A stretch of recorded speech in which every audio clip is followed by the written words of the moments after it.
Bonjour à toutes et à tous. Je reçois Romain, nom de code Calvin, pour ce nouvel épisode de Fortitude. Né à Abidjan, Romain est expatrié en France à l'âge de 10 ans après un coup d'État.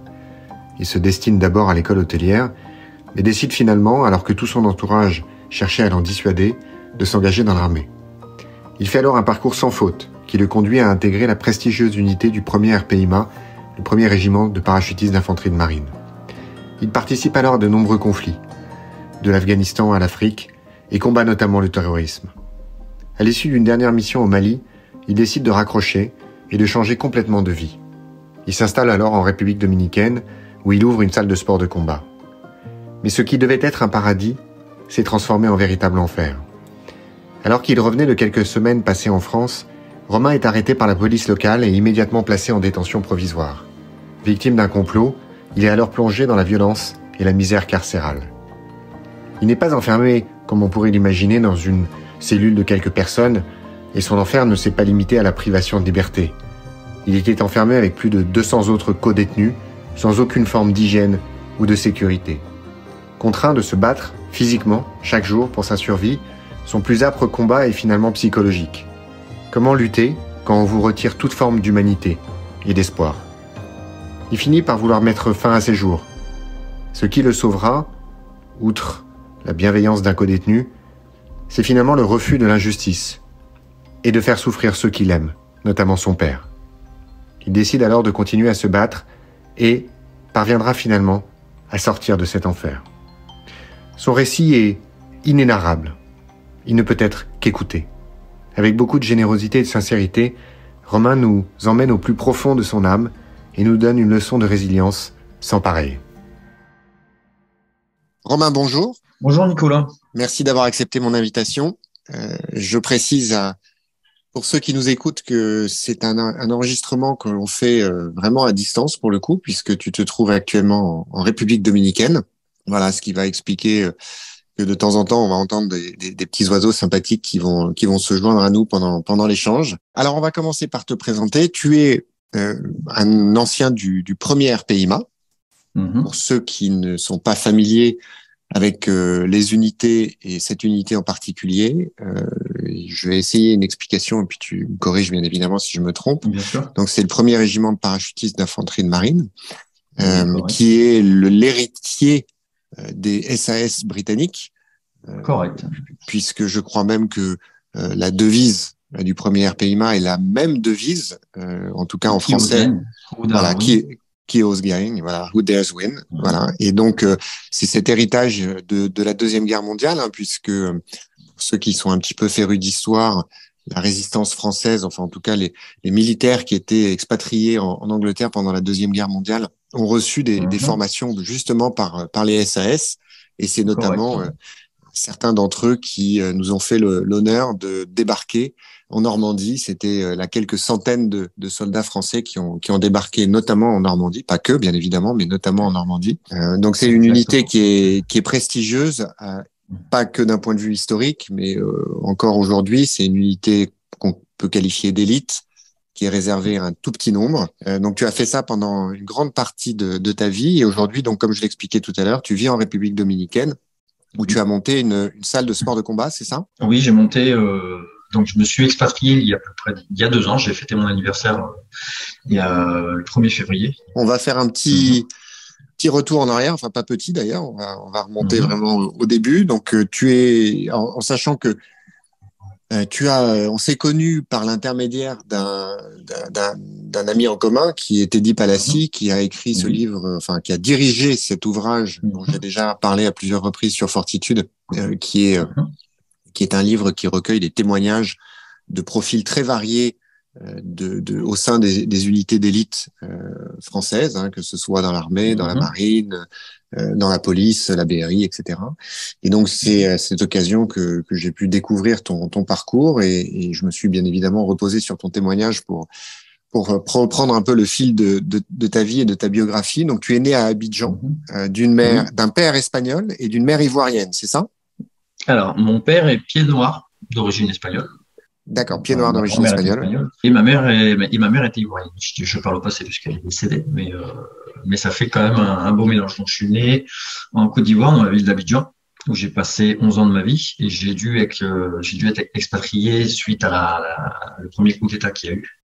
Tu as 10 ans à l'époque, et là, t'es projeté face à une violence assez extrême. Et Ouais. il y a un moment, tu expliques que justement, quand les incidents débutent, tu essayes de t'échapper. Je crois que tu es avec ta mère, vous montez dans un taxi, et puis tu commences à croiser les checkpoints où, et je te cite, il y a des pneus incendiés où étaient emprisonnés 2 hommes brûlants vifs. À 10 Ouais. ans, pas simple C'est des choses qui marquent quand on vit à l'étranger. J'invite d'ailleurs tous les auditeurs qui nous écoutent, les personnes qui ont envie de voyager, j'aimerais leur dire qu'il faut faire voyager ses enfants. Si vous avez l'occasion de faire voyager vos enfants et de leur faire voir ce qui se passe un petit peu, pas forcément à l'autre bout du monde, hein, mais de voyager, de voir d'autres cultures, de voir d'autres horizons, ça va leur permettre de se rendre compte un petit peu de la chance et du confort qu'ils puissent avoir. Enfin, ils vivent dans un confort et ne se rendent pas forcément compte de la chance qu'ils ont. C'est vrai que moi, le fait de vivre à l'étranger à cette époque-là, bon, j'ai mentionné cet événement-là qui était très marquant, c'était l'un des plus marquants de mon enfance, mais j'ai été déjà témoin à cette époque-là, j'étais déjà témoin de plusieurs choses difficiles parce que c'est vrai qu'on vivait dans un pays, on n'est pas chez nous, hein, forcément. Et les règles de vie ne sont pas les mêmes, l'environnement n'est pas les mêmes, la culture, les us et coutumes ne sont pas les mêmes. Et, euh, et j'ai déjà été témoin, déjà avant que ça se passe ça, j'étais témoin déjà de plusieurs actes de violence dans la rue. C'est vrai que les règlements de compte sont fréquents, notamment dans les quartiers populaires, et ça se règle pas souvent qu'à des coups de poing. Donc ça va à des coups de machette, ça va à des coups de ça peut même j'ai même vu des noyés, voilà, j'ai déjà assisté déjà à cette époque-là à plusieurs scènes de violence qui a fait que celle-là m'a beaucoup plus marqué puisque quand le coup d'État a éclaté, moi j'étais en train de faire les courses de Noël avec mes parents, avec ma mère, j'étais avec ma mère et j'étais avec ma tante. Enfin, j'étais chez ma mère, mais j'étais avec ma tante et mon cousin. Et là, ça a éclaté. Et dans la foulée, c'est vrai que le feu s'est pris très, très vite. Et on s'est retrouvé un petit peu pris à partie. Et on ne savait pas où aller. Et c'est vrai qu'on a commencé à prendre un taxi. On a commencé à aller à retrouver ma mère. Et ma mère, directement, je devais passer de l'autre côté de la ville pour retrouver mon père, parce que c'est mon père qui avait la garde et qui était responsable de moi. Donc c'est vrai que on a traversé le taxi, ça tirait dans tous les sens. Donc c'est vrai qu'il fallait garder son calme. Et c'est là où je me suis surpris, puisque en fin de compte, c'est moi qui ai rassuré mes frangins qui étaient avec moi. Et puis quand j'ai vu ces scènes, à un moment donné, ils faisaient des barrages, ce que j'expliquais dans le livre, où ils rassemblaient des pneus et puis ils mettaient des mecs. Donc c'était aussi un moyen pour faire des règlements de compte, hein. Donc c'est vrai qu'il y a une petite chaîne humaine qu'ils ont brûlée, et ça c'est une chose qui m'a marqué. Ouais. Donc, psychologiquement, c'est des choses qui marquent, ce sont des traumas qui sont des bombes à retardement et qui éclatent un peu plus tard. Mais c'est vrai qu'en étant enfant, on sait plus. Moi, à un moment donné, il y a une époque de ma vie où je me suis posé la question, est-ce que je l'ai vécu ou est-ce que je l'ai rêvé? Donc c'est-à-dire qu'à un moment donné, on passe le temps fait son œuvre, et c'est des choses qui m'ont pas traumatisé quand j'étais petit, mais qui m'ont marqué. Oui, ou alors qui sont allés se loger quelque part et effectivement dont t'as pas ressenti le trauma immédiat. Et c'est vrai que j'ouvre une parenthèse. Mes entretiens dans Fortitude m'ont appris beaucoup de choses sur la notion de traumatisme, la manière dont on peut le vivre, dont on peut l'intégrer. Et en fait, le panel de réactions est extrêmement varié. Ce que tu disais à l'instant sur l'accumulation, on en avait parlé avec Loïc Tabar, le commandant de la BRI, quand on parlait du suicide dans la police, quand on parlait de la difficulté du métier, etc. Et lui, il avait cette image que je trouvais très intéressante. Il parlait du sac à dos, c'est-à-dire qu'on a tous un sac à dos dans lequel on peut empiler, voilà, des traumatismes, des petits traumatismes, et voilà. Ce sac à dos, quand il pèse un petit peu trop lourd, il faut le déposer. Ou alors si on ne prend pas le temps de le déposer, il nous entraîne au fond. Ouais. Et c'est vrai que ce sac à dos, il est pas le même pour tout le monde et qu'il faut être conscient. Et puis en plus, l'autre aspect aussi qui donne un peu le tournis, c'est dont je parlais avec Emmanuel Aliwa, le docteur en traumatologie, la spécialiste du protocole 6C sur la prise en charge des PTSD, qui nous parlait de l'épigénétique. Donc le fait d'hériter, de pouvoir hériter de traumas transgénérationnels. Donc, on se rend compte à quel point il faut être extrêmement humble et prudent. Et quand on dit non mais c'est bon, j'ai pas de trauma ou j'ai encaissé ou ça va, t'inquiète, je gère, il faut être très prudent. Alors, du coup, effectivement, coup d'État en décembre 99, ton père t'exfiltre de Côte d'Ivoire et tu viens t'installer en France, à La Rochelle, je crois, où là, tu rentres, tu fais tes études dans un lycée hôtelier. Ce que j'ai lu, c'est que tu es au lycée et il y a une campagne de recrutement de la Légion étrangère. Donc, il y a un gars qui vient pour faire un peu la promo. Tu es tenté par la chose militaire. Au début, voilà, t'as pas un objectif très précis. Et tu te dis, vas-y, la jeunesse est un risque à prendre. J'adore cette phrase. Donc, à ce moment-là, je pense qu'il y a plusieurs choses qui sont mêlées dans ma tête, dans mon esprit, en disant, tiens, d'une part, ça va me permettre de partir d'ici. Deuxièmement, ça va me permettre de pouvoir voyager, parce que j'ai envie de voyager, j'en ai marre, j'ai plus envie de rester en France.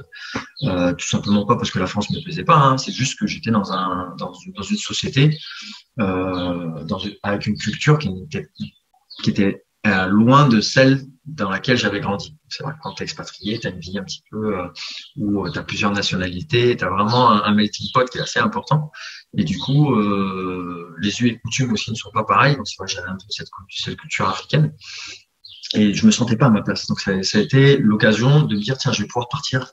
Ensuite, je me suis dit, je vais pouvoir être indépendant parce que ça paye. Donc, du coup, je me suis dit, je vais pouvoir commencer à pouvoir faire ma vie. Donc, à trouver mon petite indépendance. Et en plus de ça, je sais que c'est une chose qui va pas plaire à mes parents.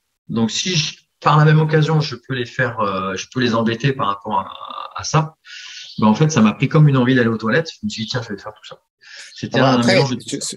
Ceci dit, il y a un autre élément dont tu parles, qui, de ma petite fenêtre me paraît assez important, c'est que il n'y avait pas grand monde qui croyait en toi à l'époque, puisque la doyenne du lycée, quand tu lui as annoncé, elle t'a rionné, qu'elle t'a dit que t'aurais jamais les capacités, t'aurais rien à faire dans l'armée, et tes parents, pareil, ils rigolaient en disant que tu tiendrais pas 2 semaines. Donc il y avait quand même une réaction par rapport à ça aussi. La réaction, en fait, entre la pensée et la prise de décision, il y a un fossé. Et en fait, ce qui m'a fait prendre, c'est vrai que j'y réfléchissais. J'avais pris les informations, j'avais pas regardé que la Légion, hein, j'avais regardé l'armée d'art en général, je m'étais renseigné, j'étais allé au centre d'information et de recrutement des armées, j'avais fait quelques réunions en catimini, donc j'étais vraiment allé sans informer qui que ce soit, même mes amis, hein, il y avait juste le frère d'un pote à moi, d'un ami qui m'avait accompagné, mais c'était tout, il y avait peut-être 2 personnes qui étaient au courant de ça. Et quand j'ai pris la décision de dire, tiens, je vais en parler, pour voir est-ce que, au bout d'un moment, on recherche un petit peu le consentement, l'appui de mes parents. Mes parents m'ont rigolé au nez en disant, toi, à l'armée? Non, mais mon père disait à ma belle-mère, mais non, mais t'inquiète pas, de toute façon, ça c'est une idée qu'il a dans la tête. Pas délinquant comme il est, mais brut comme il est, t'inquiète pas. C'est pas un foudre de guerre. Dans 2 semaines, tu vas voir, il est rentré à la maison. Ça lui a pris comme une envie d'aller aux toilettes. T'inquiète pas, ça va passer. Et pareil, la directrice, quand je lui ai annoncé que je voulais partir, elle m'a sorti la même réflexion. Donc, c'est des choses qui te marquent. Et moi, je suis plutôt du genre, dis-moi que je suis pas capable. Et tu vas voir que je vais te prouver. C'est vraiment une très, très grosse source de motivation. Le regard des autres. Donc, il y a plusieurs types de motivation. Il y a l'extrinsèque et l'intrinsèque. Mais l'extrinsèque, déjà, est une très belle flamme. C'est une très belle flamme que quand tu sais l'alimenter, tu la mets là de l'intrinsèque, c'est parti, quoi. C'est quelque chose qui est assez fort. Du coup, tu veux prouver à tout le monde qu'ils ont tort. Tu t'engages dans le processus tu t'engages dans l'armée. Alors là, on va pas forcément rentrer dans tous les détails parce qu'effectivement, t'as fait plusieurs essais, tu choisissais un petit peu ton parcours. On va faire un peu un bond en avant pour pouvoir avoir le temps d'aborder tous les sujets qu'on voulait aborder ensemble. Et tu rentres. Et désolé si jamais ça va un peu trop vite et si ça rend pas honneur à ton parcours, mais de toute façon, j'invite tout le monde à lire le livre pour avoir davantage de détails. Et tu passes à la sélection pour intégrer le premier RPIMA, je crois, en sachant que dans ton parcours avant, tu avais plutôt fait des étincelles, hein, puisque tu étais sorti major de promotion dans ton premier cycle. Oui. Et tu parviens à intégrer cette unité absolument prestigieuse. Tu fais ton baptême du feu en Afghanistan, c'est ça? Ah, correct. En fait, on a été déployé suite au décès des collègues qu'on avait eu du 8e régiment en Ouzbine. On a été déployé en Afghanistan. Et à l'époque, j'avais 18 ans, hein, c'était ma première mission. Donc là, premier baptême du feu. Et c'est vrai que quand je suis revenu de cette mission-là, j'étais vraiment plus le même. Mes parents avaient du mal à me reconnaître, mes amis et tout le monde. C'est vrai que ça a été un gros bond en avant. Et c'est à ce moment-là où j'ai su que j'étais fait pour ça, en fait, tout simplement. Que j'étais fait pour ça, puisque j'avais réussi. On était vraiment plongé dans un univers qui était vraiment hors du commun. C'est vrai que quand on est jeune, on aime un petit peu tout ce qui est jeux vidéo, tout ce qui est bagarre, tout ce qui est guerre, etc. Et entre le voir à la télé, le jouer et l'affaire, c'est quelque chose qui est totalement différent. Donc, on fait un bond en termes de maturité, on fait un bond en avant qui est gigantesque parce qu'on du coup on applique ce pourquoi on s'est entraîné, on met en application ce pourquoi on a souffert durant toute une formation et ça prend un tout autre sens. Et là, on a le sens des responsabilités, on a le sens de l'engagement, on a le sens du patriotisme. Donc, il y a plein d'éléments qui viennent se mélanger et construire un personnage. Et c'est vraiment à ce moment-là où je me suis dit, je suis fait pour ça et je vais continuer et je vais évoluer. Et je vais évoluer. Et qui plus est, un petit peu, ce qui est un petit peu étrange, c'est le fait d'aimer et d'avoir le goût un petit peu de ce petit secret, en fait, de vivre un petit peu dans un univers où personne n'est au courant, où il faut que tu cloisonnes absolument. Déjà, dans un premier temps, il faut que tu cloisonnes ta vie professionnelle pour protéger ta famille, pour te protéger toi et pour protéger ta famille, donc que ce soit en termes d'identité. Et puis tout simplement, on signe quand même, chacun a des statuts différents, hein, mais on signe quand même un engagement, on signe quand même un contrat avec le devoir de respecter le droit de réserve. Donc, c'est-à-dire qu'on a quand même une identité, on a le statut confidentiel défense ou secret défense. Donc, on a des informations sensibles, on a une encyclopédie secret d'État où on ne doit pas non plus révéler tout et n'importe quoi, et ce, quand bien même à la famille aussi. Donc, c'est vrai que quand on vit dans ce côté-là où c'est un petit peu mystique, il y a tout le monde qui s'intéresse, qui te pose des questions, des fois un petit peu plus indiscrètes que d'autres, et que tu puisses pas apporter de réponse. Les gens te voient un petit peu comme une personne étrange et au final, tu finis par t'envier. Et ça, c'est vrai que c'était assez plaisant à l'époque quand tu es jeune et que tu fais quelque chose d'extraordinaire, quelque chose qui sort un petit peu du commun. Ben, tu es perçu comme une personne un petit peu importante, qui a de l'importance. Et ça, quand t'es jeune, c'est vrai que ça t'apporte un petit peu de soutien. Et moi, c'est vrai que ça m'a beaucoup aidé à l'époque. Et ça a permis de pouvoir passer au-dessus de l'image qu'on avait de moi ou que je m'étais faite de moi par rapport aux réprimandes et par rapport un petit peu à la persécution que j'avais eue depuis mon enfance. Alors, tu parles beaucoup, j'ai remarqué dans le livre, tu évoques à plusieurs reprises la notion d'ego. Alors, attention, je prends un instant pour préciser. C'est vrai que l'ego, c'est une notion dont on parle beaucoup, mais qui peut avoir pas mal de définitions différentes. On a besoin souvent c'est perçu comme quelque chose de péjoratif, hein, de négatif. Il a de l'ego, c'est qu'il a la grosse tête, ou il est égocentré, etc. Mais l'ego, c'est une notion qui est beaucoup plus complexe, et notamment, ça peut être un moteur. Et moi, ce que j'ai compris de ce que tu écrivais, c'est que à plusieurs reprises, ton ego a été un moteur positif pour t'aider. On vient de l'évoquer, hein. C'est sûrement de l'ego qui t'a amené à te dire, puisque personne croit en moi, moi je vais leur prouver qu'ils ont tort. C'est sûrement l'ego aussi, on l'a pas évoqué en détail, mais t'as subi des sélections et des formations à l'ancienne, hein. C'est-à-dire vraiment très rude, avec beaucoup de bizutage, etc. Je fais partie de la dernière génération de soldats qui a été formée où ça allait même jusqu'au bizutage, où ça allait jusqu'à de l'humiliation. En fait, ils te détruisent complètement pour te reconstruire l'arrière, pour te reformater un petit peu. Et ça, aujourd'hui, ces systèmes de formation-là n'existent plus, puisqu'on n'est plus on n'évolue plus dans le même milieu et on n'est plus sur la même génération.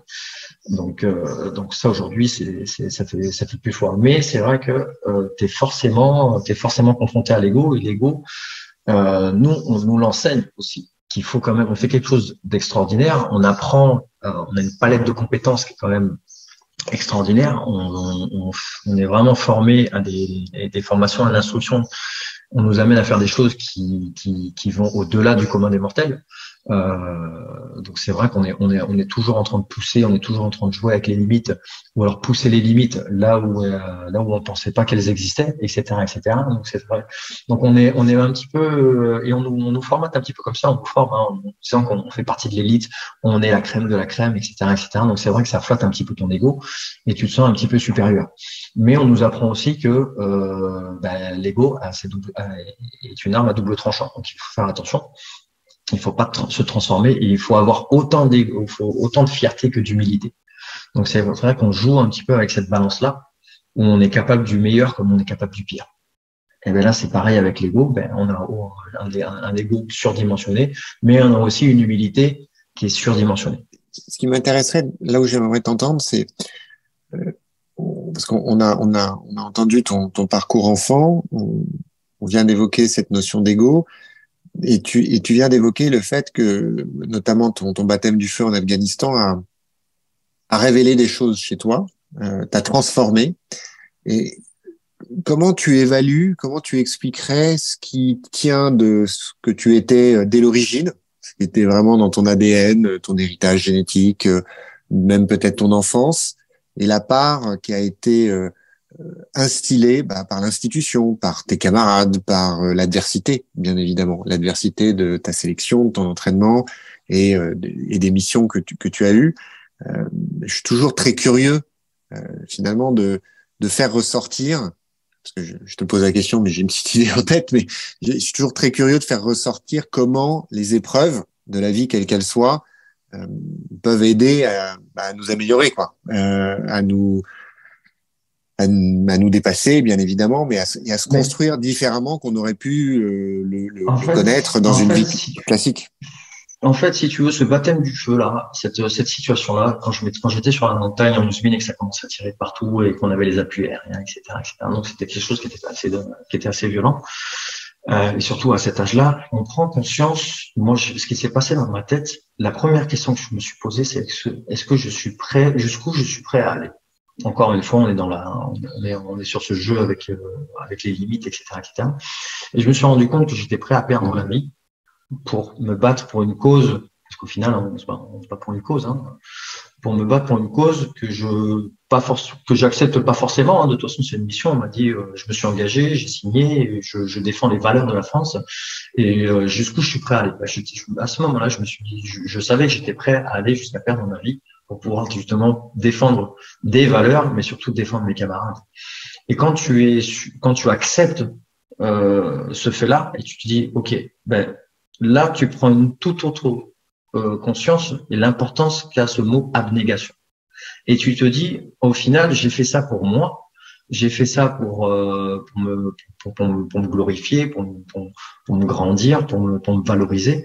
Et t'as la bascule à ce moment-là, où tu te dis, au final, je suis prêt à tout perdre, justement pour permettre, pour défendre des choses, des valeurs ou quelqu'un. Et là, du coup, c'est la balance. Tu prends conscience que de certaines choses, j'arrive pas vraiment de mettre de mots sur cette situation parce que c'est vraiment un sentiment étrange, hein, et ça se passe en une fraction de seconde. Je crois que c'est cette réflexion-là, je l'ai eu au premier coup de feu. Le premier coup de feu le premier coup de feu qu'on entend. Il y a différents types de détonations, hein, mais on est habitué, on s'entraîne complètement, constamment. Mais le coup de feu quand on est en phase de combat et le coup de feu à l'entraînement, n'a pas la même tonalité. N'a vraiment pas la même tonalité, n'a pas le même goût. Donc forcément, il y a un cocktail émotionnel qui se passe à l'intérieur du corps. Hein. Il y a pas mal d'hormones qui s'activent à l'intérieur de soi. Et forcément, ça réveille des réflexions. Et les réflexions, elles sont instantanées. Donc, c'est-à-dire que c'est un peu comme si tu avais la question-réponse dans la foulée. Et ça te choque. Et ce qui te choque, c'est d'avoir la réponse aussi rapidement que la question a été posée. C'est une révélation. Comme une révélation. C'est comme une révélation. C'est comme si tu vois, comme si tu voyais ta vie défiler, tu voyais ton parcours, tu savais comme si on t'indiquait la marche à suivre. Et ce qui explique d'ailleurs que parfois, ben, tu as des gars qui vont avoir le même entraînement, qui vont subir la même sélection, qui vont avoir les mêmes formations, qui vont avoir les compétences et qui, au premier coup de feu, bah, c'est eux, ils n'ont pas de révélation. Ou alors ils ont une révélation, mais pas dans le bon sens. Et que Ça va dépendre ça va dépendre de la fibre que tu as. Hein. Donc, c'est-à-dire que nous, à cette époque-là, on était une génération où on nous responsabilisait beaucoup. Et c'est vrai que c'est ce qu'on t'apprend à l'armée, pardon.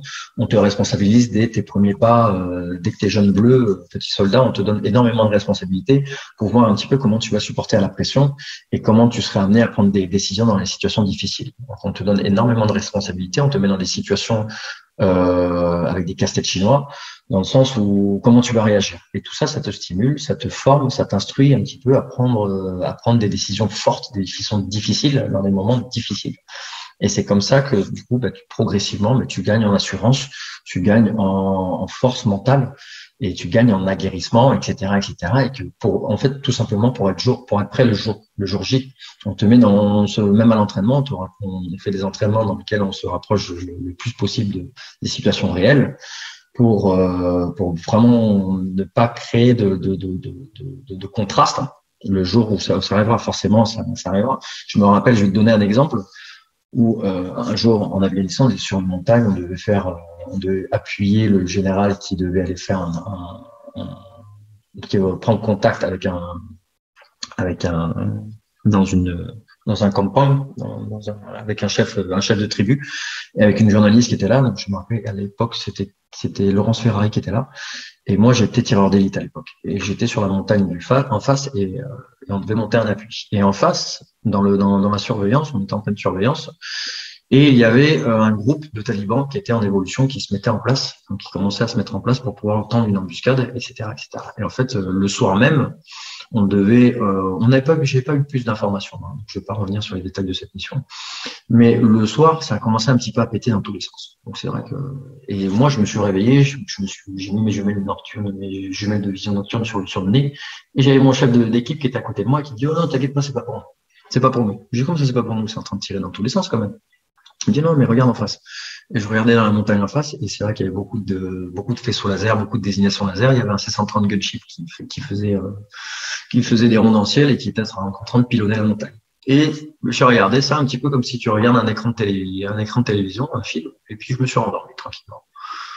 Donc, c'est là où tu vois qu'à un moment donné, tu as une insensibilité, où tu vis quand une même familiarité. Une familiarité, une insensibilité, plus une insensibilité, hein, parce qu'il y a des choses qui te marquent pas du tout, des situations auxquelles qui deviennent une normalité, en fait, auxquelles normalement, dans un contexte normal, tu devrais prêter attention. Et là, en fait, tu prêtes pas plus attention. Tu te dis, attention, c'est pas la guerre, c'est eux en face, ils sont en train de se régler la feuillure en face, et ça ne regarde pas. Voilà. Et du coup, tu te rendors, et puis le lendemain, tu continues ta journée de patrouille, tu continues ta journée comme si de rien n'était. Tu fais ton parcours, tu fais ta carrière au sein du RPIMA. Alors, bien évidemment, on pourra pas évoquer tous les endroits où tu as été. J'ai cru comprendre que tu as été au Mali. J'imagine que voilà, tu as été un peu partout dans le monde. Le Mali, c'était ton dernier déploiement? Oui, le Mali était ma dernière mission. J'ai déployé. C'est vrai que mon chef de groupe m'avait appelé. C'était en été. Je me rappelle, j'étais en boîte de nuit. Il m'appelle, il me dit, tiens, on a un collègue qui a pris une bastos, hein, pour parler dans le jargon. Est-ce que moi j'ai confiance qu'en toi? En plus, la personne dont j'ai besoin, tu es le seul à avoir ses compétences, ses qualités, ses qualifications. Est-ce que je sais, je t'en demande beaucoup. Je sais que dans 4 mois, tu es civil, mais est-ce que ça te dérangerait de venir? Demain, il y a un avion qui part de Toulouse. Et on te met dans le prochain avion et tu viens. Voilà. Et moi, j'ai même pas cherché à comprendre. J'ai dit, bah, bien sûr. Et du coup, je suis parti sur cette dernière mission et je suis rentré 2-3 mois après. J'étais civil. Voilà. Donc ça, c'était la dernière mission que j'ai faite. C'était au Mali. Donc j'ai été déployé sur plusieurs théâtres d'opérations extérieures toutes ces années. On reviendra pas dessus puisque les gens n'ont pas forcément besoin de savoir ce que j'ai fait. Mais ma dernière mission, pour répondre à ta question, c'est le Mali, et qui a été très très dur, très dur, puisque c'est vrai qu'on a un pied dedans, un pied dehors, parce qu'on sait qu'on va sortir. Et encore une fois, on a je reviens sur ce que je te disais, sur ce déclic que j'ai eu quand j'étais en Afghanistan, mais je l'ai eu dans l'autre sens, en fait. Je l'ai eu dans l'autre sens, pas complètement, mais je l'ai eu dans l'autre sens, dans le sens où quand ça a claqué, moi, je me rappelle quand je suis arrivé sur le territoire, quelques mois avant, ma mère était décédée, donc je sortais déjà, je revenais de Côte d'Ivoire parce que j'étais parti pour les funérailles de ma mère. Et 2 mois après, mon chef il m'appelle, on part. Le jour où j'arrive, donc je fais mon sac, je fais mon pactage, mes munitions, je mets en condition mon matériel pour être déployé sur le terrain. Je prends un deuxième avion qui m'amène sur un autre site. Et là, dans la foulée, la base se fait attaquer. Donc on a reçu du mortier sur la base. Et peut-être 48 heures avant, j'étais en boîte de nuit avec des copains en France, en train de discuter de mon futur projet pour l'année suivante, quoi. Donc tu vois, ce contraste, cette balance cette balance émotionnelle, elle est quand même gigantesque. Pas simple à processer, j'imagine. Elle est pas simple à gérer. Ok, alors du coup, tu quittes l'armée. On a commencé à l'aborder tout à l'heure. Il y a eu effectivement le Covid qui est tombé, comme pour beaucoup d'entre nous.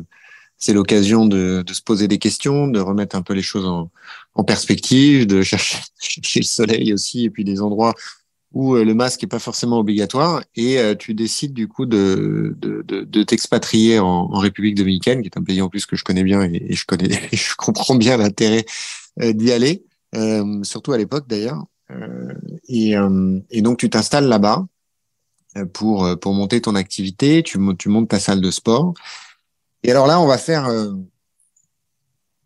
la situation et l'histoire nous oblige à gérer un peu notre propos et en tout cas moi m'oblige à le cadrer.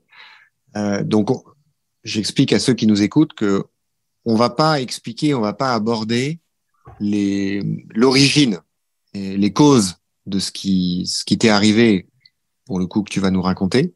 Donc on va pas revenir sur d'où ça vient, qui l'a provoqué, pourquoi, comment, etc. Ça, on va le laisser de côté pour plein de raisons, notamment pour une raison de sécurité juridique, d'une part, pour pas t'exposer de quelque manière que ce soit, et puis aussi parce que, voilà, par rapport à ce que je souhaiterais que tu partages avec nos auditeurs, encore une fois, toujours dans cette démarche de partager nos expériences, voilà, et que chacun il trouve ce qu'il cherche ou dont il peut avoir besoin. On va faire un jump et on va aller directement dans le vif du sujet. Donc effectivement, tu es installé en République dominicaine, tu reviens en France et quand tu es revenu, quand tu es retourné, pardon, en République dominicaine, et là commence un séjour en enfer. En fait, je suis parti en vacances et quand je suis revenu en vacances, j'ouvre mon gymnase et je suis arrêté par la police.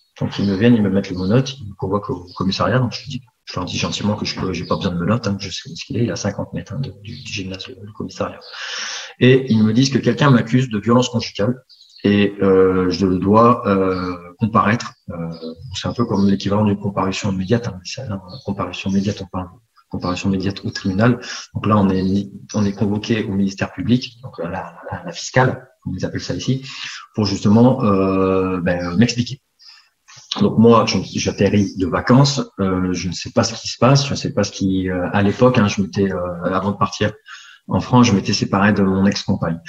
Et on me dit que quelqu'un a fait une dénonciation pour violence, pour maltraitance, violence et séquestration. Qu'est-ce que c'est que cette histoire?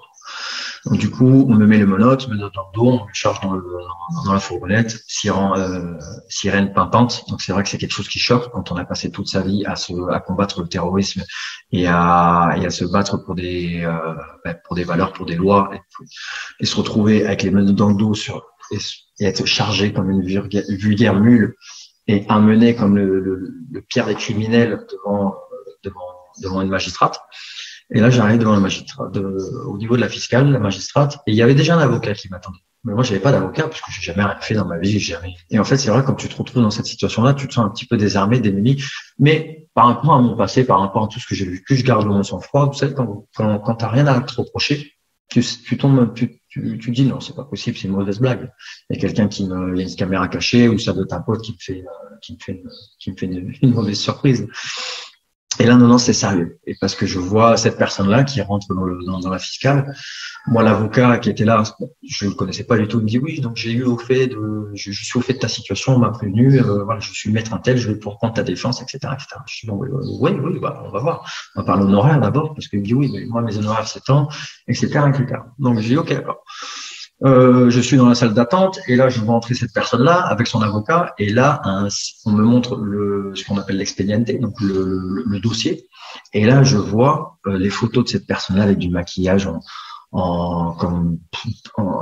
maquillage très mal fait d'ailleurs, hein, donc, même moi j'ai rigolé quand j'ai vu les photos, j'ai dit c'est pas possible, vous pouvez pas m'accuser pour ça, c'est même un enfant de 10 ans pourrait voir que c'est complètement falsifié et le maquillage est très mal fait en plus, hein. Quand on veut faire les choses, autant les faire bien, s'il vous plaît. Et là, on m'accuse donc l'histoire à dormir debout. Il n'y a rien qui tient debout. Et là, on m'écoute. On m'écoute 2 secondes, on me coupe la parole, on me renvoie en salle d'attente et dans la foulée, il y a quelqu'un qui me prend, qui me charge et qui m'amène en prison, donc en cellule. Et là, je me dis, mais attends, mais qu'est-ce qui se passe? Donc, en attendant, j'ai juste eu le temps d'appeler le consul honoraire. J'ai juste eu le temps d'avoir accès à un téléphone et d'appeler ma meilleure amie ici sur place, qui, elle, s'est mise en contact avec l'avocat, le consul honoraire, et là, ça démarre. Mais en attendant, moi, je suis envoyé en cellule. Les cellules ici, donc la première prison dans laquelle j'ai été enfermé, donc il y a des vidéos, hein, qui tournent sur YouTube, hein, c'est la prison d'Igoué, colonne 14C. Colonne 14, donc c'est vraiment là, on est vraiment sur un manque c'est d'une soif, je sais même pas les mots pour ça en fait, puisque c'est vraiment inhumain. Donc c'est-à-dire que quand on ouvre la grille, moi je me retrouve en face de quelques détenus. Dans la foulée, on me demande de me déshabiller, donc, de me mettre nu, hein. Donc là, moi, je refuse. Dans la foulée, je prends un premier coup. Ça part en bagarre puisque forcément, je me suis pas laissé faire. Et j'ai passé 2 jours dénudé dans la prison, dans un petit couloir comme ça, à même le sol. J'avais qu'une petite serviette pour m'isoler du sol, pour éviter de prendre froid. C'est marrant ce que je viens de dire, pour éviter de prendre froid. Et là, du coup, dans ma tête, je dors pas pendant 3 jours. Forcément, je me suis retenu, donc forcément, je me suis déféqué dessus, je me suis uriné dessus. Donc, pendant les 3 jours, j'étais vraiment méconnaissable. Pourquoi? Parce que j'étais dans mon petit coin, il fallait que je me défende pour les différentes attaques que j'avais des autres détenus. Et en plus de ça, dans les conditions, donc je t'épargne les détails, hein, donc c'est rats, cafards, etc., et puis dénudés. Dans la foulée, 3 jours après, donc comparution. Donc là, du coup, je monte au tribunal et là, je suis entendu devant la juge, la personne qui m'accusait et mon avocat qui finalement n'a même pas pris ma défense, n'a rien dit du tout. Et dans la foulée, là, on me met en détention provisoire 1 mois. Donc la sentence tombe, ok. Enfermement pendant 1 mois. Et là, je me dis, c'est pas possible, je suis en train de vivre un enfer, c'est pas possible. Je vais me réveiller, quoi. Je vais me réveiller, c'est pas possible. Et là, du coup, je suis renvoyé dans la cellule. Et là commence l'enfer. Parce que du coup, là, je commence à me faire extorquer. Donc ici dans les prisons, tu es obligé de tout payer. Donc tu payes pour ta protection, tu payes pour ton emplacement, tu payes pour avoir accès à un petit, même une serviette. Hein, tu payes pour la serviette. Faut qu'on Comment tu fais concrètement comment tu fais concrètement pour payer? Pour payer, heureusement que j'ai ma meilleure amie qui était sur place, qui elle, parce que si t'as personne de l'extérieur, tu ne oui, t'as personne pour payer. Oui. T'as personne pour payer, donc faut acheter acheter. Il y a énormément de corruption dans ce pays.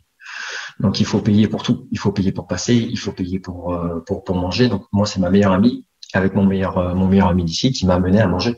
Sinon, je ne mangeais pas. Et je ne buvais pas. Donc, il m'amenait de l'eau tous les jours. Il m'amenait à manger. Donc, il se relayait à tour de rôle avec le consul. Et ils étaient à 3. Donc, ils se relayaient à 3 pour pouvoir m'apporter à manger. Et là, je me dis, 1 mois, mais c'est pas possible.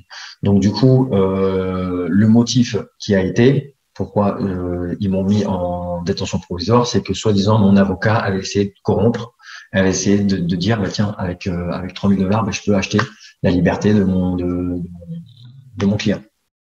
Et donc du coup ils ont voulu faire un cas d'exemple et c'est pas du tout le motif.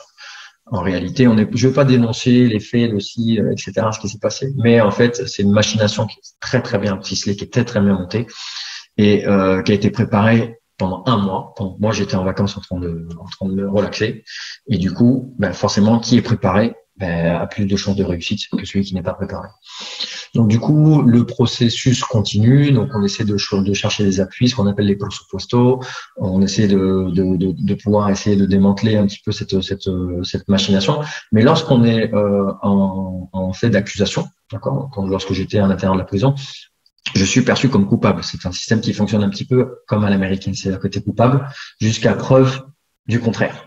Mais la preuve du contraire, pour pouvoir prouver ton innocence, pour pouvoir te défendre, il faut être dehors. Tu peux pas être dedans parce que tant que l'accusation continue, quand tu es dedans, l'accusation continue. La défense n'a aucun moyen de pouvoir déposer les preuves, les contre-preuves, les appuis, etc., etc.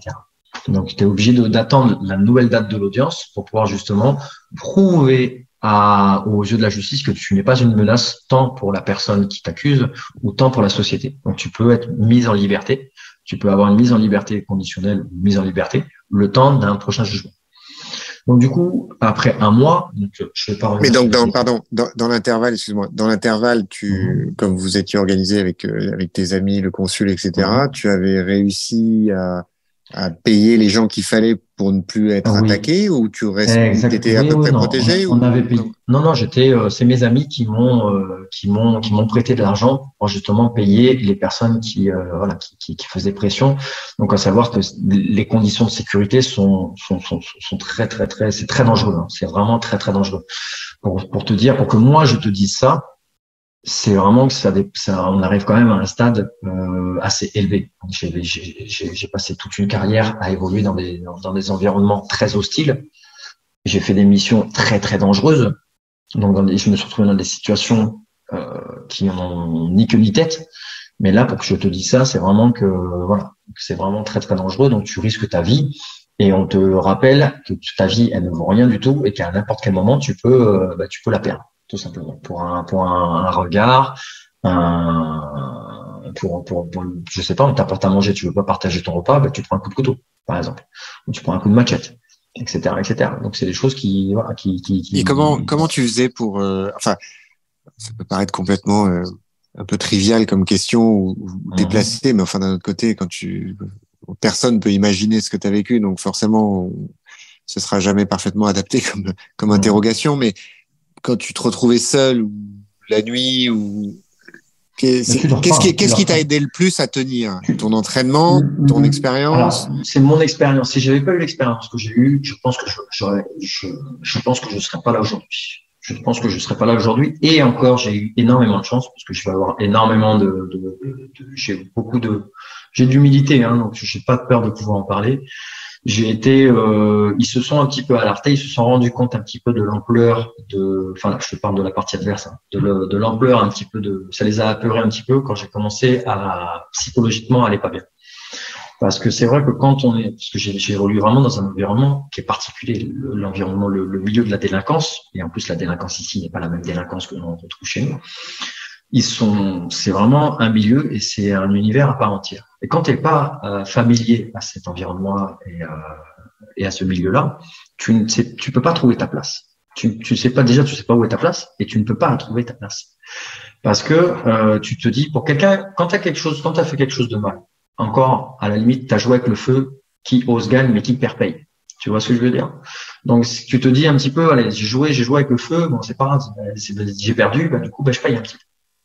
Mais quand tu sais que t'as rien à te reprocher et que t'es innocent et que t'as rien à faire dans ce milieu-là, c'est dur à accepter. En plus de ça, il y a l'image. Donc, t'es traité comme un délinquant. Donc, tout ce que t'as combattu toute ta vie. Tes parents sont au courant. On t'a mis les menottes.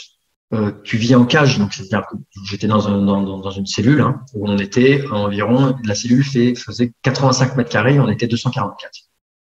Donc, pour te dire. Donc, on vit les uns sur les autres. On vit les uns sur les autres, desnudés, la sueur, le manque d'hygiène, tout et tout. Donc, j'ai commencé à tomber malade.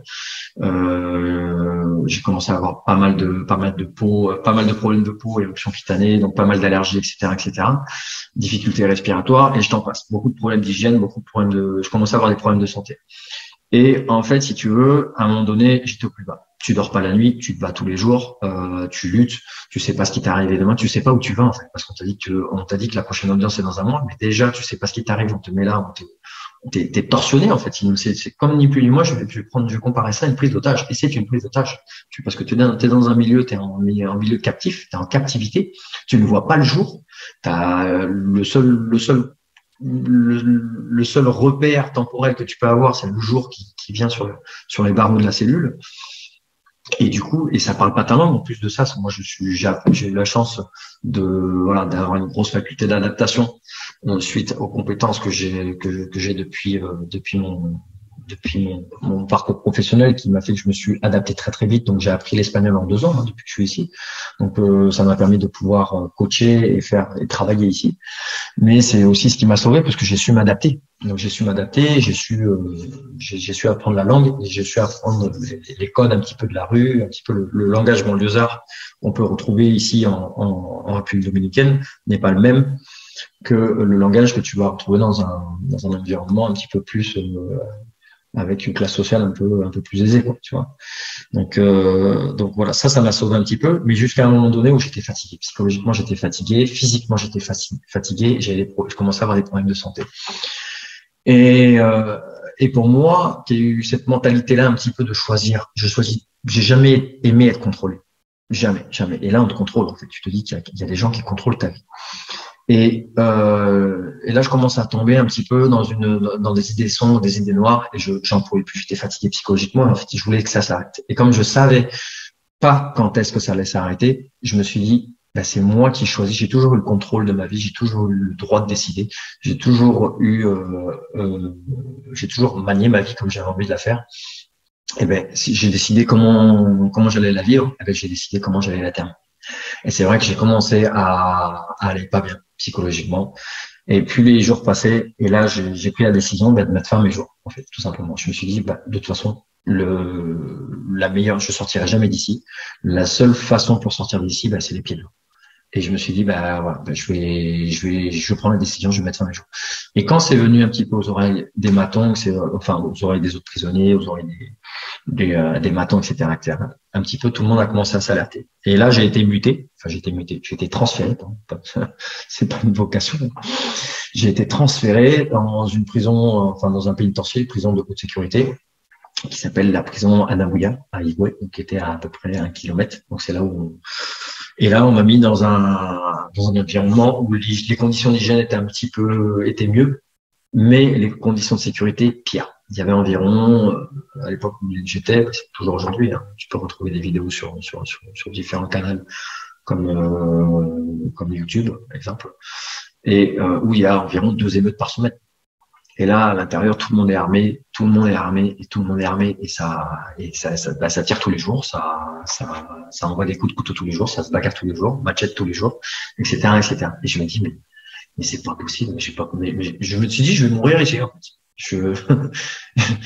Je me suis dit, je vais mourir ici, et dans des conditions, des conditions horribles. Donc c'est suite à ça, en fait, si tu veux, mes parents ont alerté la cellule de crise en France.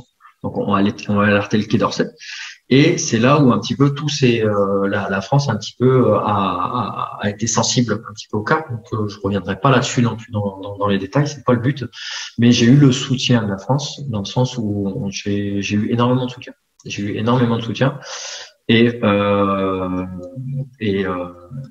non, et puis c'est très grave, c'est très très grave ce qui s'est passé. Donc du coup, là je suis convoqué pour faire ma première audience. Et la première audience, en fait, qui n'a pas eu lieu, j'ai été transféré au tribunal. Et là, dans la foulée, la personne qui m'accusait ne s'est pas présentée. L'avocat que j'ai eu à cette époque-là n'a pas fait correctement son travail, il ne s'est pas opposé non plus, parce que là, le seul sujet était ma mise en liberté. Okay. Donc, vu que la personne n'était pas là, normalement, j'aurais dû normalement être libéré à ce moment-là. Mais comme c'était une machination et que c'était quelque chose qui était très bien ficelé, ils avaient l'intention de me garder pendant très très très très longtemps. Et je te dis parce qu'on me l'a dit, ils avaient l'intention de me garder très longtemps. Donc du coup, dans la foulée, renvoi au mois suivant en disant, ok, on donne notre date, vu que la personne n'est pas là, en même temps, sa présence n'était pas indispensable. Donc du coup, j'étais renvoyé.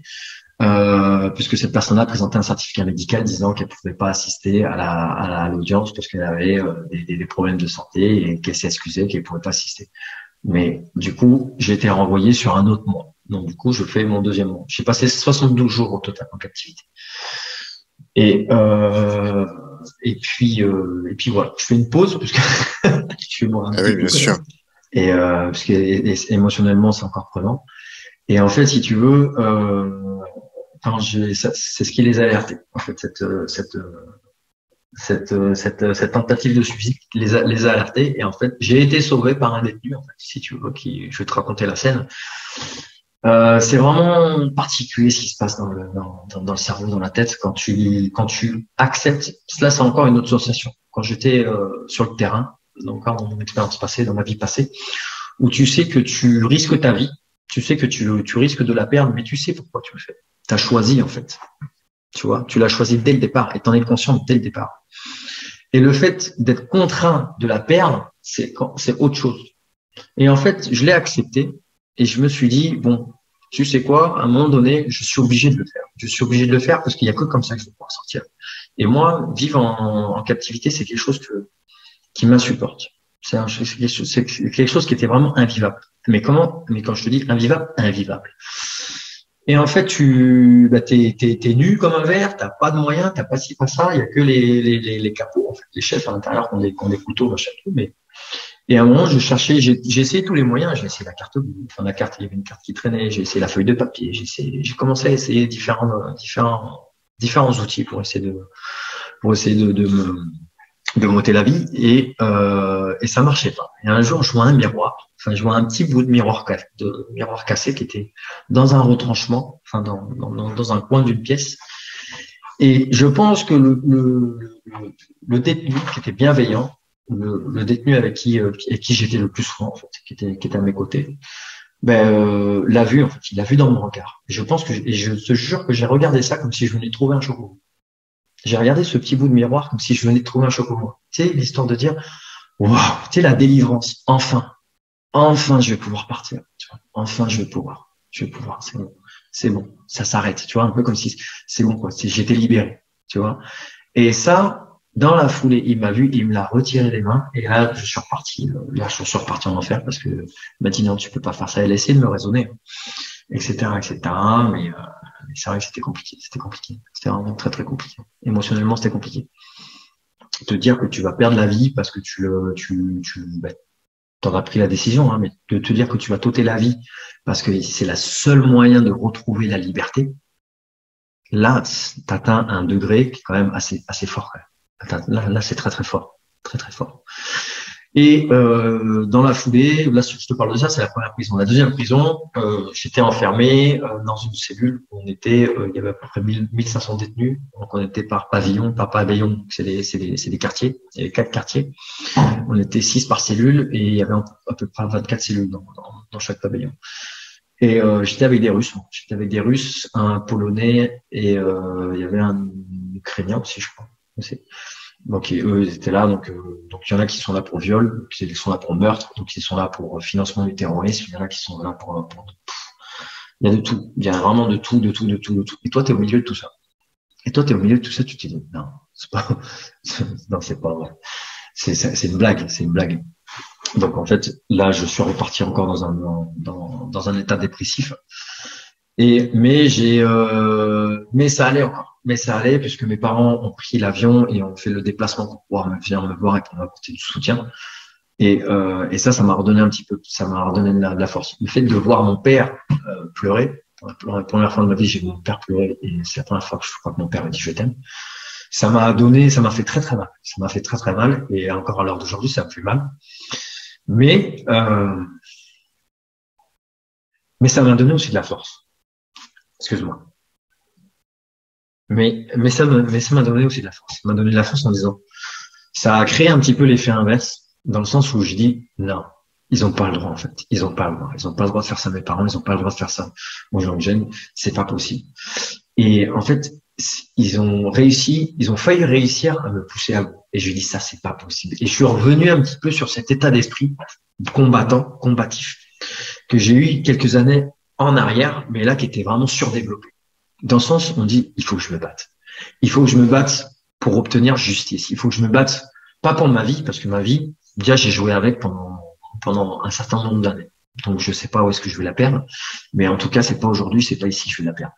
Et en tout cas, c'est pas quelqu'un, ok, en particulier, qui va décider pour moi et qui va décider quand est-ce que je vais perdre ma vie. Non. Je suis pas mort à la guerre. Je vais pas mourir ici. C'est pas possible. Et j'ai retrouvé cette force, cette combativité.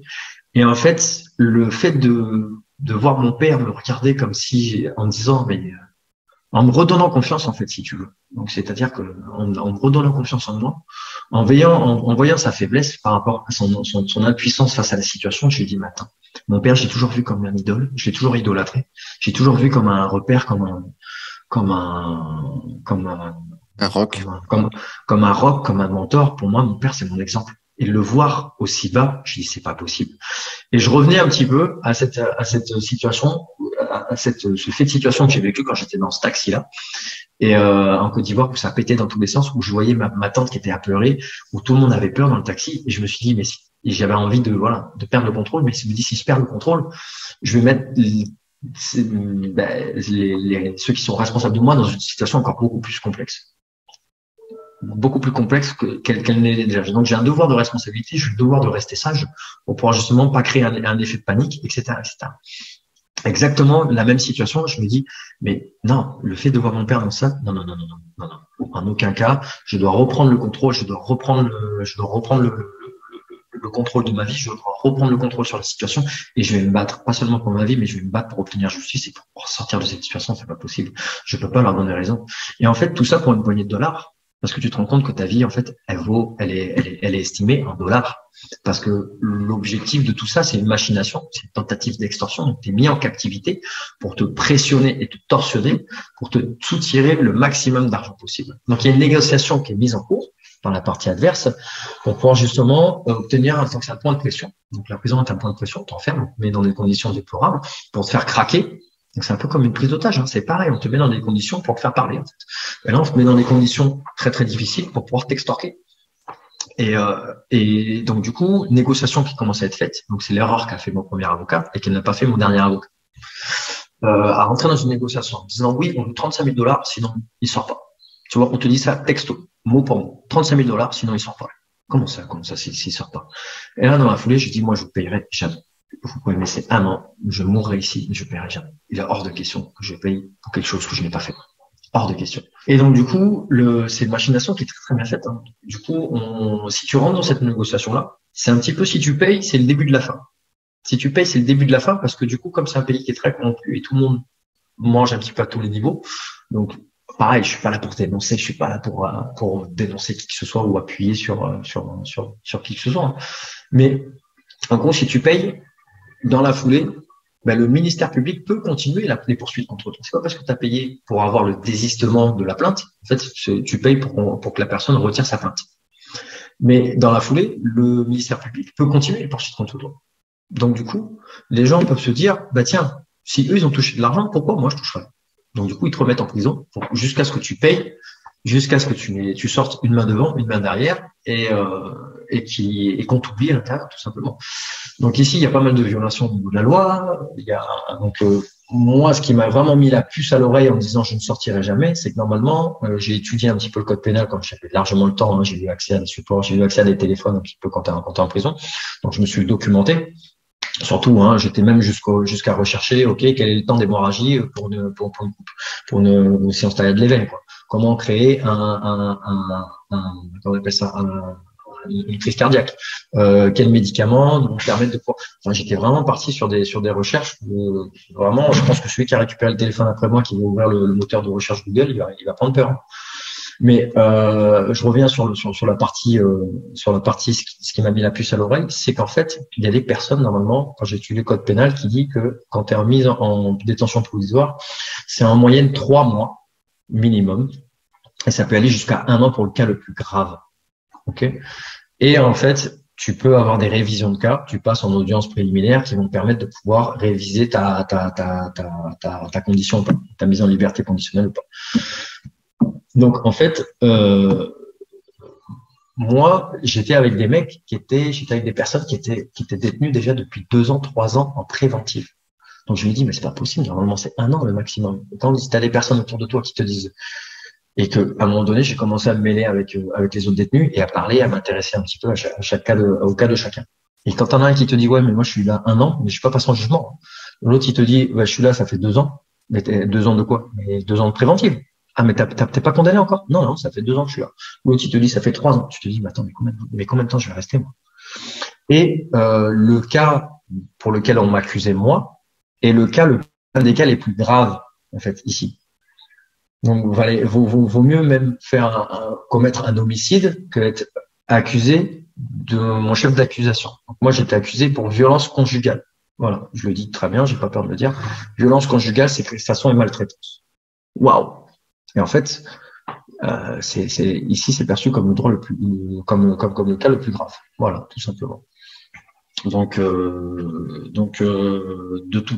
finalement, à l'issue de ces 2 mois-là, donc j'ai été convoqué pour la 2e audience.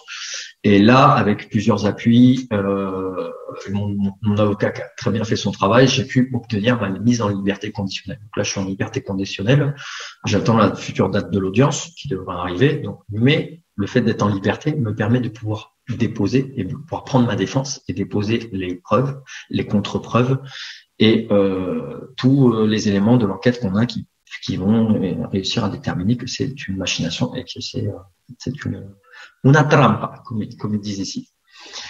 Mais c'est dans cette situation-là que je me suis aperçu un petit peu de plein de choses. D'accord, c'est-à-dire qu'on fait le choix d'accepter les risques quand on vit, quand on s'expatrie, quand on sort un petit peu de son pays, de ce côté sécurité.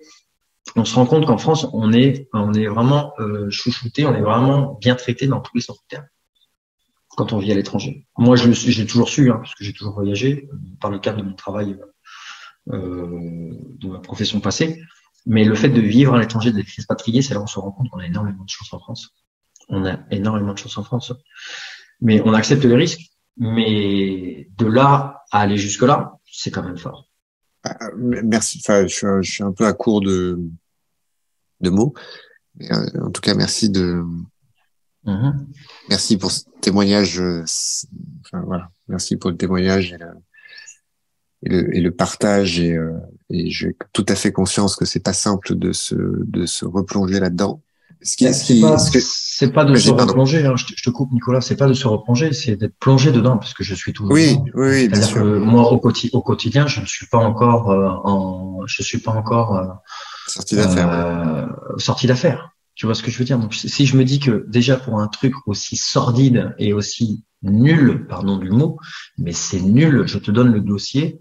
Si je t'envoie le dossier que tu jettes un œil dedans, même un enfant de 10 ans, d'accord, pourrait te dire, non, mais c'est pas recevable. Il y a des vices de procédure, il y a des erreurs partout dans ce dossier, c'est pas possible. Donc, si déjà avec ça, tu as réussi, moi, c'est ce que je me disais aussi quand je fais un incarcéré, si déjà avec ça, ils ont réussi à me mettre en prison, mais attends, mais on va où? Mais on va où, quoi? Mais on va où? Mais c'est pas possible. Tu peux pas accepter ce genre de choses-là. Et tu peux pas faire ça. Moi, c'est ce que je disais à un moment donné quand j'ai appelé à l'aide. Je dis, tu peux pas faire n'importe quoi avec n'importe qui. C'est pas possible. Tu peux pas jouer avec la vie des gens comme ça. C'est pas possible. C'est pas possible, Nicolas. Et, aujourd'hui, moi, je me bats parce que je dois continuer à vivre. En plus de ça, j'ai un devoir de responsabilité qui est assez important puisque au travers de la plateforme qu'on a avec Teddy Palassi, avec laquelle on coach des nouvelles générations à entrer dans les métiers opérationnels. Donc, c'est du développement personnel. Donc, du coup, j'ai énormément de responsabilités. Donc, j'encadre pas mal de jeunes. Ici, j'ai une salle de sport dans laquelle je suis coach de vie. Je suis pas seulement préparateur physique et entraîneur de boxe. Je suis aussi coach de vie. Donc, j'ai fait énormément de thérapie. J'ai aidé énormément de personnes à résoudre leurs problèmes. J'ai fait pas mal de conseils en solutions, en leadership, et solutions en conseils en solutions entrepreneuriat. Donc pas mal de personnes qui comptent sur moi, pas mal de personnes qui donc je suis porte-parole de pas mal de personnes ici, pas mal de personnes donc il y a pas mal de personnes qui ne dépendent pas de moi mais qui comptent sur moi en fait, si tu veux. Donc j'ai pas le droit de perdre la face et il faut en aucun cas que je montre un soupçon de faiblesse ici. Pourquoi? Parce que ce serait donner beaucoup d'arguments, ce serait alimenté, ce serait trop faire plaisir à ces personnes-là qui me veulent du mal. Mais je vis encore pas très très bien parce que je dors pas forcément très bien la nuit parce que je sais pas encore jusqu'où ça va aller, je sais pas parlons du mot, hein, quelle merde va me tomber demain sur le coin du nez, d'accord, pardon pour le langage vulgaire. Mais voilà, donc c'est quelque chose c'est une pression psychologique qui est vraiment là au quotidien et sur laquelle on doit passer au-dessus. Mais quand ça touche à ton travail, c'est un fait. Donc il y a pas mal de personnes dans le milieu de l'entrepreneuriat qui ont énormément de pression, qui ont énormément de responsabilités. Je pense à ceux qui ont des PME, qui sont responsables de pas mal d'employés, donc qui ont indirectement la vie de ces personnes entre leurs mains. Donc, tu vois, quand tu fais un petit peu de management.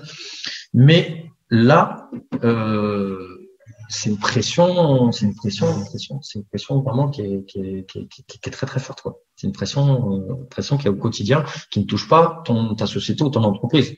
Donc tu vois, c'est une pression qui te touche vraiment personnellement et ça touche à ta vie, quoi. Forcément, si ton entreprise demain elle se casse la figure, mais tu vas avoir des difficultés, tu vas rencontrer quelqu'un, tu vas rencontrer comment on appelle ça. Tu vas rencontrer une période sombre et ça va être très compliqué. Je suis complètement d'accord. Mais là, tu es directement touché. Là, c'est complètement compliqué tous les jours. Il y a deux choses sur lesquelles j'ai envie de revenir qui m'ont frappé. Si j'ai bien compris ce que tu as dit, c'est que finalement, une des choses les plus difficiles pour toi, j'essaye de peser mes mots et peut-être que je suis à côté de la plaque, hein, mais c'est que quand tu étais incarcéré, tu as plus insisté dans ton récit sur finalement la difficulté à vivre avec l'idée que tu étais incarcéré à tort et que donc cette situation ne procédait pas d'un de tes choix. Finalement, c'était ce qui t'a le plus bouffé que presque la violence physique quotidienne. Alors, je dis pas plus ou moins, mais c'est là où je dis que mes mots sont peut-être maladroits, mais il n'y a pas de souci. Mais quand je t'écoute, je me dis que c'est ce qui t'a le plus bouffé, c'est ça, quoi. Et la violence morale, c'est pas la même. La violence physique, j'y suis confronté au quotidien parce que je suis combattant professionnel.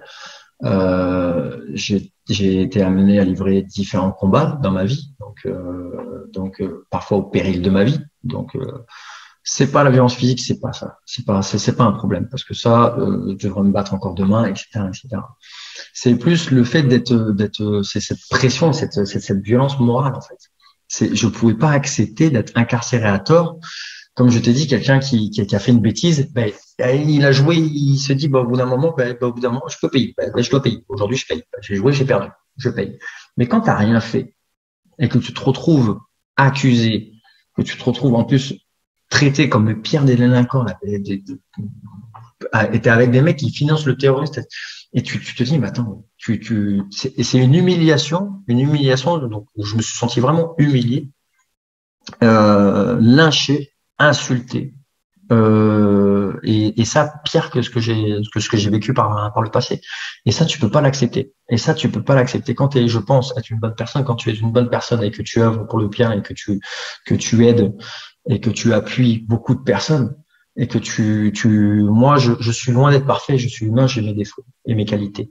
Mais chaque jour que Dieu fasse, quand je me lève le matin, je me regarde dans le miroir et je fais en sorte d'être un homme meilleur. Je médite beaucoup, et ça depuis très jeune, et je fais toujours en fonction de pouvoir pas réparer mes erreurs, d'en faire le moins possible.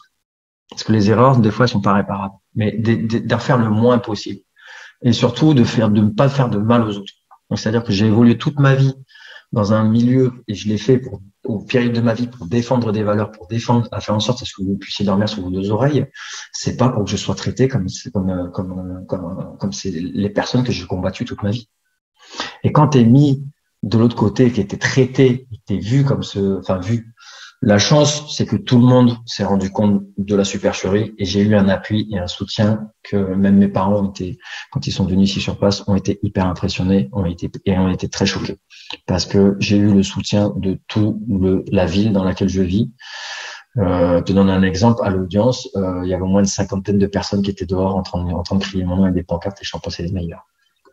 Et quand je suis arrivé ici, j'ai été accueilli vraiment par tout le monde avec une douceur tu sais, on dit on choisit pas sa famille, enfin, mais finalement tu vois, il y a les amis, mais il y a aussi la famille, et il y a aussi les amis qui deviennent la famille. Et ça, aujourd'hui, j'ai la chance d'avoir énormément de personnes ici qui m'ont appuyé, plus que je n'ai jamais eu dans toute ma carrière, et dans toute ma vie, et ça, c'est quelque chose qui est extraordinaire.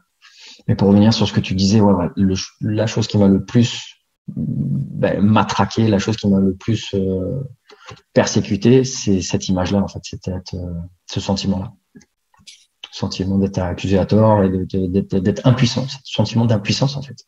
La deuxième chose, du coup, qui m'a marqué, c'est quand tu parles de l'épisode quand tes parents sont venus te voir et où finalement tu as eu le réveil, le sursaut, ça a été la prise de conscience de ce que tout ça pourrait générer chez les autres. Comment ça pourrait faire souffrir les autres, tes proches. Et que finalement, tu étais prêt à renoncer à ta vie. Exactement. Et ce qui t'a fait tenir, et ce qui t'a fait abandonner ce projet macabre, c'est les autres. Et ça en dit long. Ça en dit long sur toi, bien sûr. Et puis ça en dit long aussi sur la psychologie humaine et sur la résilience. En fait, si tu veux, sur la résilience, le maître mot, c'est même dans la perte de contrôle, tu peux avoir le contrôle. En fait, tu as toujours le contrôle. Tu as toujours le contrôle. Et il faut en avoir. Ouais, d'ailleurs, il y a cette phrase, pardon, je te coupe, mais je sais pas si tu es familier avec Viktor Frankl, qui est quelqu'un que je cite assez souvent sur le podcast, que j'ai cité dans mon livre aussi, qui est un neurologue et psychiatre autrichien qui a vécu au XXe siècle. Je ne le connais pas personnellement. Non, il est mort en 97, donc c'est normal. Mais donc c'est un penseur du XXe siècle qui a été déporté à Auschwitz, qui a survécu au camp de concentration, là où sa famille a péri, et qui a notamment élaboré ce qu'on appelle la logothérapie, c'est-à-dire c'est une école de psychothérapie qui est focalisée sur le sens, le besoin de sens chez les individus. Et bref, je te coupe, tu pourras m'envoyer le lien. Bien sûr. Je te mettrai toutes les infos, mais effectivement, c'est quelqu'un d'absolument remarquable et passionnant. Et surtout, il a écrit il a réfléchi, mais il a une expérience vécue, ce que je trouve toujours être un plus quand on va sur ces terrains-là. Et bref, et donc, il raconte son expérience dans les camps et il a cette phrase qui, je trouve, est parfaitement adaptée à ce que tu viens de nous raconter et ce sur quoi tu revenais quand je t'ai coupé, c'est tout peut être arraché à un homme, sauf une chose, la dernière liberté humaine de choisir sa liberté. Non, j'ai pas fini. La dernière liberté humaine, qui est celle de choisir son attitude devant n'importe quelle situation. C'est pas la liberté dans l'absolu. C'est la liberté de choisir comment tu réagis face à n'importe quelle situation. Et dans ton cas, on est en plein dedans.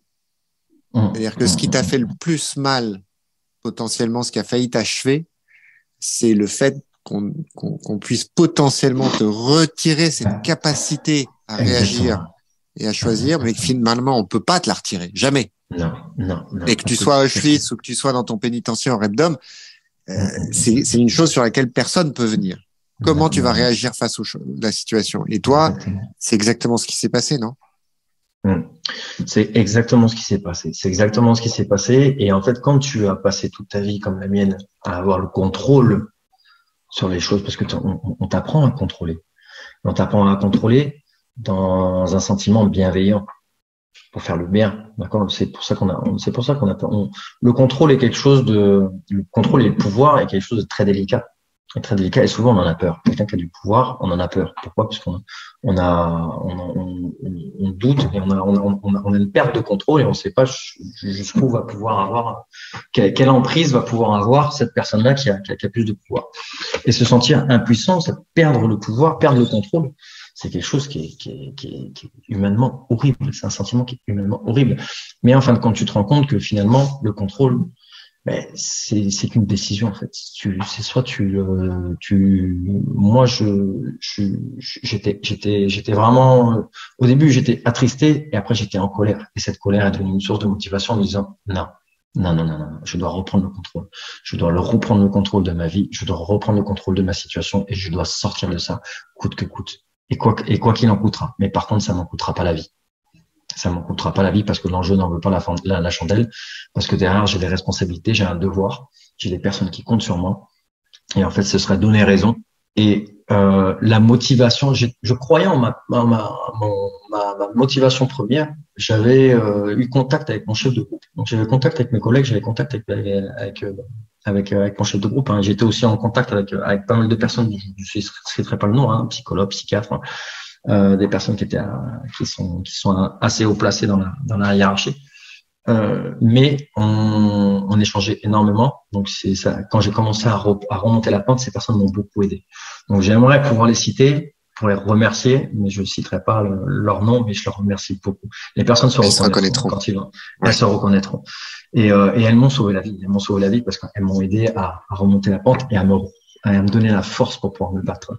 Et c'est vrai que quand tu viens je donne cette métaphore-là souvent à mes élèves et aux personnes que je coach, etc., qui plongent un petit peu dans des états dépressifs ou alors qui plongent tout simplement, qui perdent un petit peu leur capacité physique en disant, mais attends, la chute, c'est comme un escalier. Quand tu descends, d'accord, tout ce que tu descends, le nombre de marches que tu vas descendre, il faut que tu sois conscient qu'il va falloir remonter le même nombre. Pour remonter, il va falloir que tu fasses un effort pour marcher sur le même nombre de marches.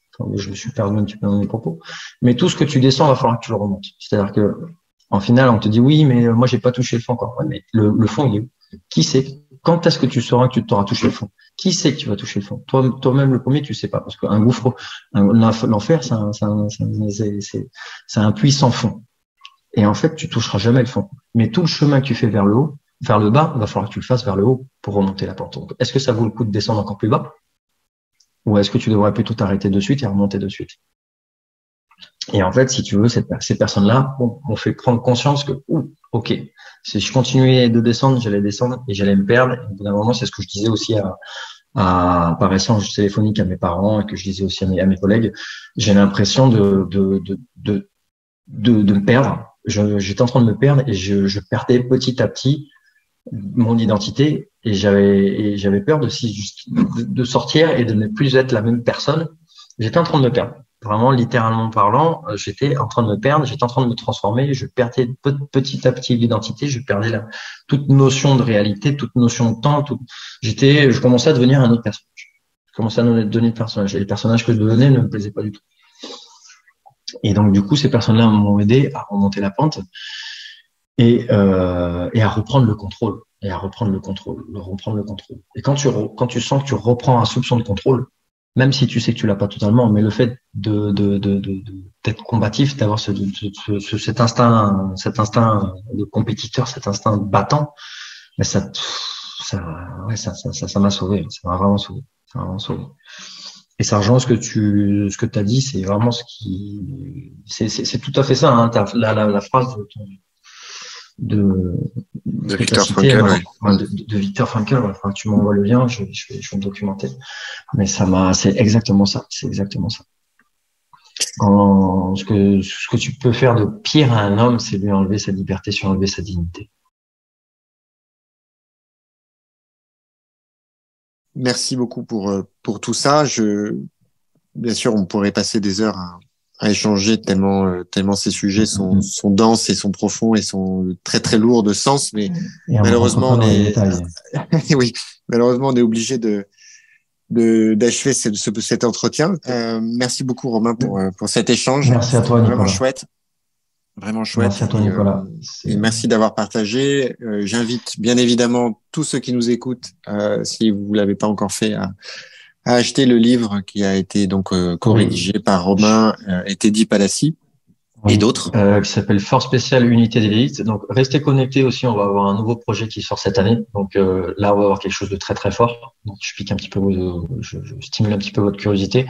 Donc ça va être inspiré de ce qu'on a déjà fait, mais avec quelque chose d'un petit peu plus, on va avoir quelque chose d'un peu vraiment encore unique. J'allais dire grâce à Slavus, j'ai les talents qui me sortent d'un coup comme ça.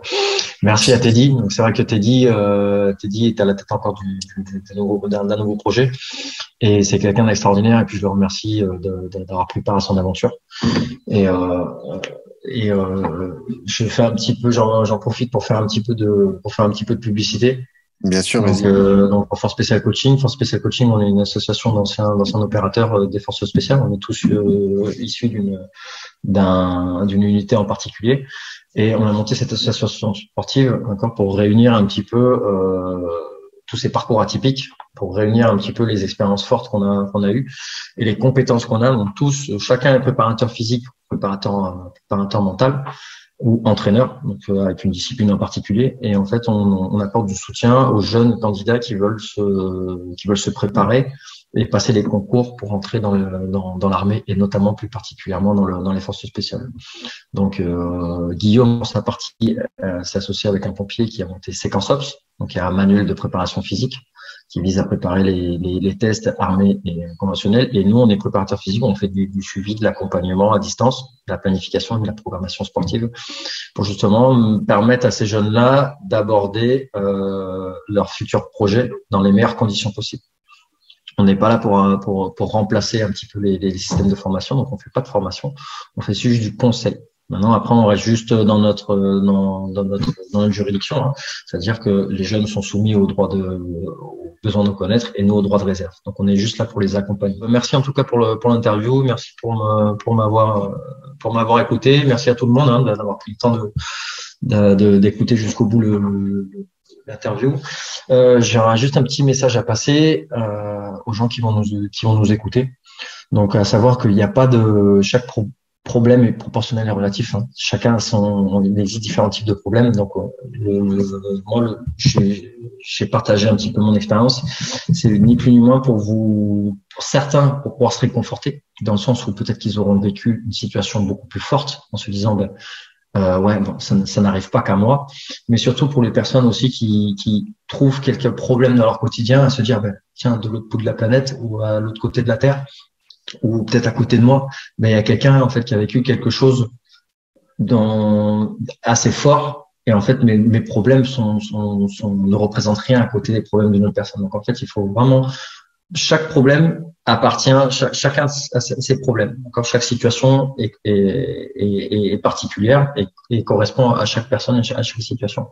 Mais des fois, il faut un peu se remettre en question, faut faire un petit brin d'humilité, écouter un petit peu les autres, écouter les expériences de chacun pour essayer de prendre un petit peu du recul sur sa propre situation et la comparer tout simplement à ce que les autres autour de nous vivent et ont vécu, tout simplement, pour s'inspirer en se disant, finalement, je pensais que je peux prendre peut-être soit mon mal en patience, ou alors peut-être me dire que j'ai pas le droit de me plaindre, en fait, parce qu'il y a des personnes qui vivent des situations beaucoup plus difficiles, beaucoup plus dures, ou alors, tiens, je peux peut-être me plaindre parce que finalement, il y a des personnes qui vivent des choses très, très, qui vivent fortes, mais qui arrivent à s'en sortir, donc pourquoi moi je pourrais pas m'en sortir, etc., etc. Donc un petit message, voilà, pour la jeunesse et les gens qui sont dans des situations difficiles, je les invite à pas perdre espoir. Parce que la lumière au bout du tunnel, on finira toujours par la voir et pas forcément en perdant la vie. Voilà, tout simplement. C'est un super mot pour terminer, pour conclure. Merci beaucoup.